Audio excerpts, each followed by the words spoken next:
ஆச்சி பாதாம் ட்ரிங்க். ஆச்சி பாதாம் ட்ரிங்க் ஒன்னு வாங்கினா ஒன்னு ஃப்ரீ.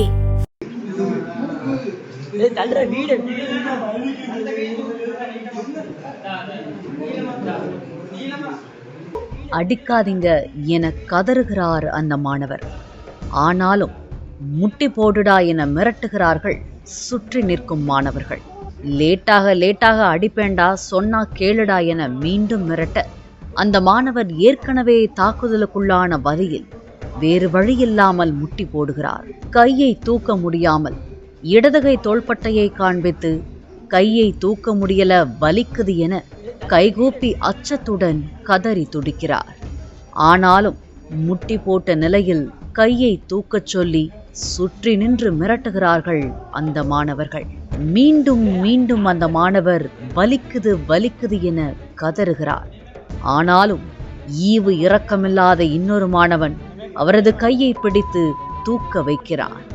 அங்கும் இங்கும் பார்த்து யார் தன்னை தாக்கி விடுவார்களோ என மிரண்டு போய் கையை உயர்த்துகிறார் அந்த மாணவர்.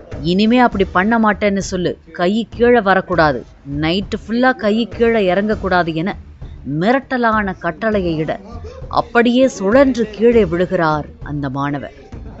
ஆனாலும் மீண்டும் அவரை சுற்றி நின்று அடிப்பது போல் பயமுறுத்தி அவரை மிரள வைக்கிறார்கள். ஏற்கனவே அவரை தாக்கியதால் இந்த திசையிலிருந்து யார் தாக்குவார்கள் என மிரண்டு போய் அலறுகிறார் அந்த மாணவர். பின்பு அவரை மீண்டும் முட்டி போட வைக்க நிர்பந்திக்கிறார்கள்.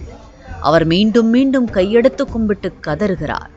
திடீரென இன்னொரு மாணவன் அந்த மாணவரை நோக்கி ஆவேசமாக வர தனக்கு நேரப்போகும் ஆபத்தை நினைத்து அலறி துடிக்கிறார்.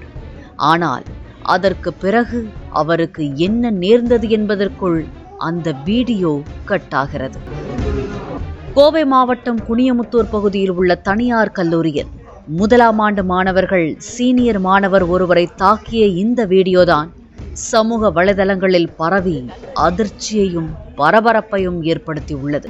இந்நிலையில் சீனியர் மாணவரை அரை நிர்வாணமாக்கி தாக்கியதோடு முட்டி போட வைத்து கைகளை உயர்த்தச் சொல்லி கடுமையான சித்திரவதையில் ஈடுபட்டதால் Kovai Nehru institute of technology நிர்வாகம் 13 மாணவர்களை சஸ்பெண்ட் செய்து நடவடிக்கை எடுத்துள்ளது. மேலும் மாணவரை தாக்கிய குற்றச்சாட்டுக்காக சாம், திருச்செல்வம், பரத்குமார், அபிஷேக், திலீபன், ராகுல், லோகேஸ்வரன், நீலகண்டன், அதா அலிப், ஹேமநாத், ஈஸ்வர், சபரிநாதன், சக்தி முகேஷ் ஆகிய 13 மாணவர்களையும் பெற்றோருடன் வந்து சந்திக்குமாறும் கல்லூரி நிர்வாகத்தால் உத்தரவிடப்பட்டுள்ளது.